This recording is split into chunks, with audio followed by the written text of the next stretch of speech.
Graça e paz a todos. Estamos aqui mais uma vez para estarmos estudando a palavra de Deus, para estarmos meditando nela.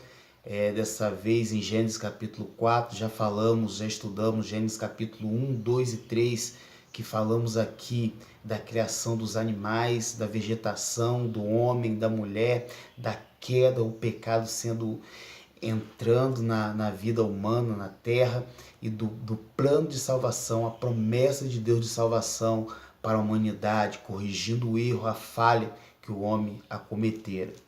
E então, irmãos, hoje falando de Gênesis capítulo 4, vamos falar de Caim e Abel. Muitos sabem da sua história, mas vamos estar dando uma pincelada, falando mais um pouco profundo daquilo que o capítulo 4 de Gênesis nos trata. E peço perdão desde já aos irmãos, os amigos que gostam de estudar a palavra de Deus, gostam de meditar. Não vou poder me aprofundar muito nos detalhes, vou estar falando um pouco de cada detalhe para o vídeo não ficar muito grande e para não ficar muito pesado para os irmãos e amigos assistirem. Vamos começar a leitura em Gênesis 4, versículo 3, que diz: Passando algum tempo, Caim trouxe do fruto da terra uma oferta ao Senhor. Abel, por sua vez, trouxe as partes gordas das primeiras crias do seu rebanho. O Senhor aceitou com agrado Abel e sua oferta, mas não aceitou Caim e sua oferta. Por isso, Caim se enfureceu e o seu rosto se transformou. Irmãos, aqui a narrativa vai falar para nós da história de Caim e Abel, filhos de Adão e Eva. Caim, por sua vez, se tornou um agricultor na terra e Abel um pastor de ovelhas. E a primeira coisa que eu quero tratar conosco aqui é que a ocupação profissional dos dois não interfere aqui no buscar a Deus ou não buscar, o aceitar da oferta ou não aceitar, porque muitos interpretam de uma forma errada, interpretam que Caim cometeu aquele pecado por ser um agricultor e que Abel por ser um pastor de ovelha, o que nós viríamos aprender mais na frente no Novo Testamento sobre o pastor, né, sobre nossas vidas. Isso não quer dizer nada. O fato de Abel não se dedicou, não se converteu ao Senhor, não buscou o Senhor apenas porque era um pastor de ovelha.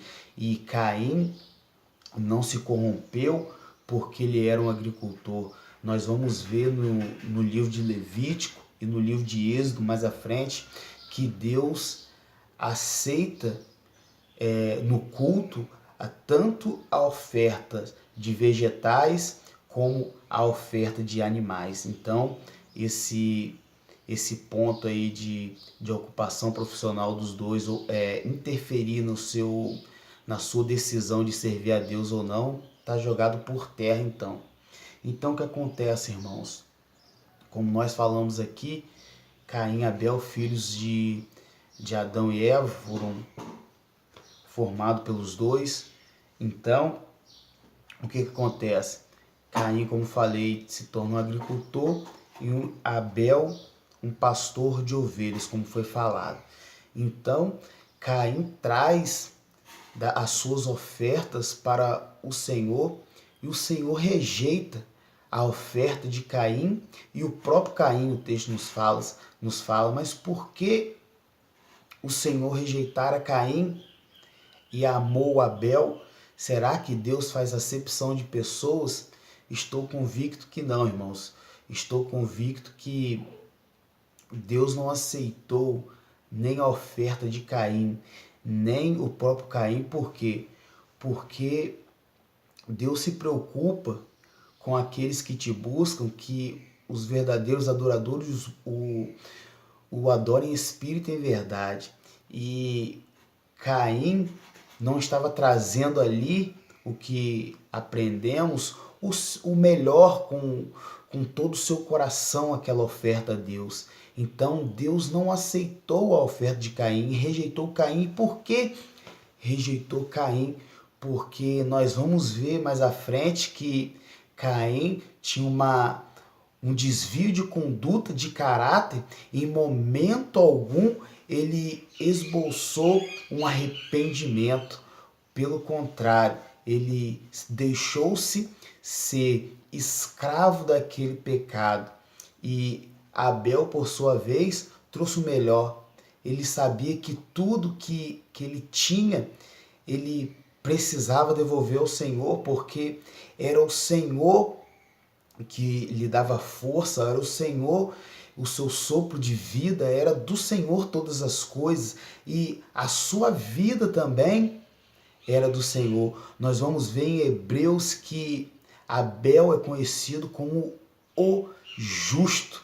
Então, por isso que o Senhor se agradou de Abel. Então vamos ver o que vai acontecer na trajetória desses dois irmãos. Vamos ler aqui o versículo 6 agora, que o Senhor vai falar assim: o Senhor disse a Caim: por que você está furioso? Por que se transtornou o seu rosto? Uma pergunta. Se você fizer o bem, será aceito? Outra pergunta. Mas se não o fizer, saiba que o pecado está à porta. Ele deseja conquistá-lo, mas você deve dominá-lo. Aleluia. Irmãos, uma palavra de grande aprendizado para nossas vidas nessa manhã, querido irmão. O Senhor se agradou da oferta de Abel e se agradou de Abel.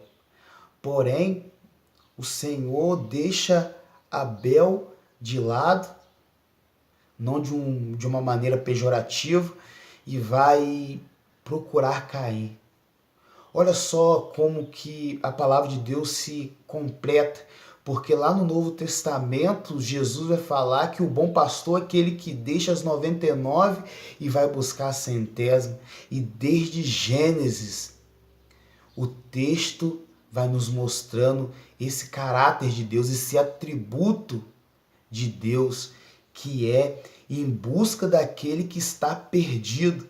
O Senhor vai procurar, vai dialogar, vai se relacionar com Abel, com Caim, perdão, aquele que estava furioso, aquele que estava com o seu semblante corrompido, aquele que o pecado já estava à porta, que já estava prestes a dominá-lo, e o Senhor vai em busca de Caim para tentar trazer essa ovelha perdida de volta. Aleluia. Então o Senhor fala uma palavra sensacional para Caim. Caim, o pecado já está à porta, está batendo, está querendo entrar. Cabe a você ser deixado dominá-lo por ele ou não.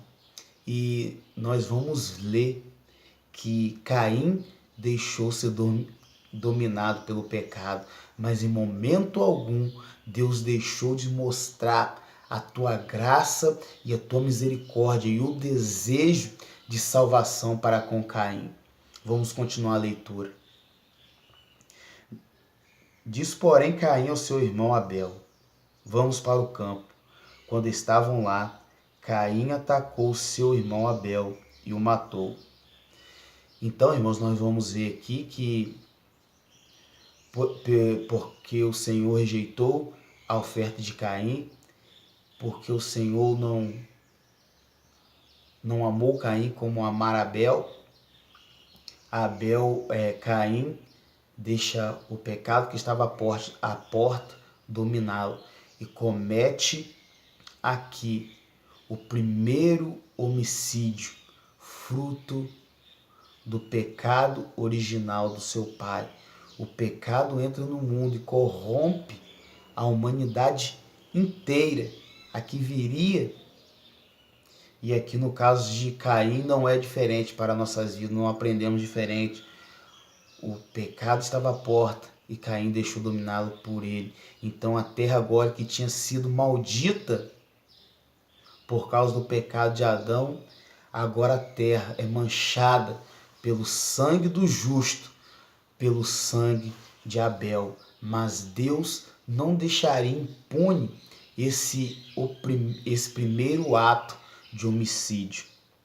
Então o Senhor perguntou: onde está o seu irmão Abel? Respondeu ele: não sei, sou eu responsável por meu irmão? Diz o Senhor: o que você fez? Escute da terra o seu sangue, o sangue do teu irmão está clamando. Agora amaldiçoado é você pela terra, que abriu a boca para receber o sangue do seu irmão. Quando você cultivar a terra, esta não lhe dará mais sua força. Você será fugitivo e errante. Disse Caim ao Senhor: meu castigo é maior que posso suportá-lo. Hoje você é expulsa desta terra e terei que me esconder na face da tua face. Serei eu fugitivo errante pelo mundo, e qualquer que me encontrar me matará. Mas o Senhor lhe respondeu: não será assim. Se alguém matar Caim, sofrerá 7 vezes a vingança. E o Senhor colocou em Caim um sinal para que ninguém que viesse encontrá-lo matasse. Irmãos, infelizmente, não vou poder me aprofundar muito no estudo, mas vamos fazer um resumo aqui. Então, o que acontece, irmãos? Por causa do pecado, o pecado de Caim não poderia ficar impune, né?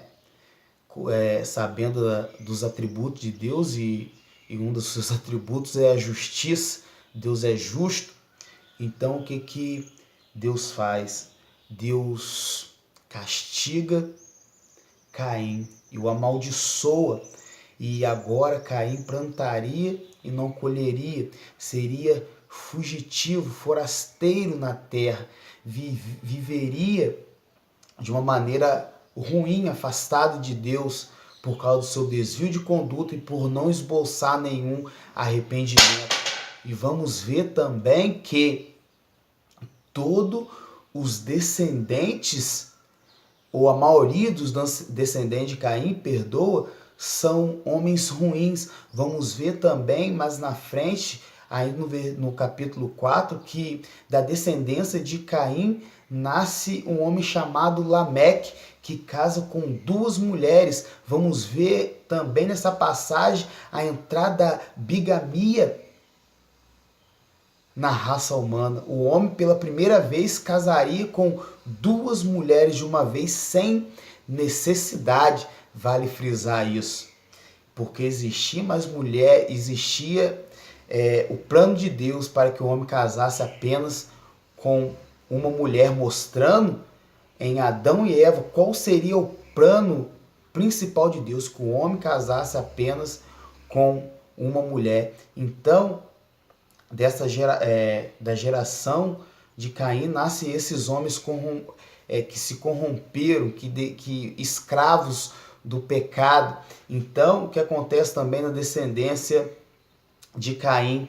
Nós vamos ver que da descendência de Caim também acarreta mais homicídios. Esses descendentes de Caim, por motivos fúteis, também começa a cometer homicídios na terra e contamina a terra ainda mais, até que de Adão e Eva nasce Sete, e dali nasce o seu descendente, que dali começa a buscar a Deus na face da terra. Isso vai nos dizer no versículo, a partir do versículo 25, que fala que Adão volta a ter relações com Eva, e de Adão nasce Sete, e que de Sete nasce Enos. Nessa época começou-se a invocar o nome do Senhor. Então vamos ver que na descendência de Caim ninguém invoca o nome do Senhor, ninguém busca ao Senhor, somente da descendência de Sete, que é esse homem chamado Enos. Então, irmãos, para fecharmos, nós vamos ver que Deus amaldiçoa Caim, aonde lemos anteriormente, e vamos ver que Deus tem um plano, um plano de misericórdia sobre a vida humana. Qual o plano era esse? Marcar Caim para que não viesse mais ter homicídio na face da terra. Deus mata Caim para que ninguém viesse vingar da morte de Abel, que Deus querendo trazer paz para a raça humana. Deus querendo que não houvesse mais homicídio, mas o pecado foi tão corrosivo na vida humana que isso não aconteceu. O plano de Deus se frustrou? Não.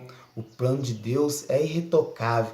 Nós vamos ver mais na frente que o plano de Deus é perfeito e que Deus nos salva. A morte pode trazer até uma consequência para a nossa matéria, mas o nosso espírito, quando aceitamos a Cristo, quando vivemos com Cristo, esse não pode ser lançado na morte. Então nós vamos fechar o capítulo 4 dessa forma, mostrando para nós que em todo momento Deus trazendo a sua misericórdia, a sua graça, mesmo com o homem pecando, o homem se corrompendo, o homem cometendo homicídios. Mesmo assim, o plano de Deus é bom para a raça humana e para nossas vidas. Então fechamos aqui essa lição em nome de Jesus. Espírito Santo de Deus, toma a vida de cada um que ouviu essa palavra e que vai ouvir, que eles venham ser ministrados por ela, que essa palavra venha trazer uma mudança para essas vidas, ó Pai, e que essas vidas vão caminhar com o Senhor. Não convidamos para ser um religioso, mas convidamos para ser um servo de Cristo, em nome de Jesus. Amém.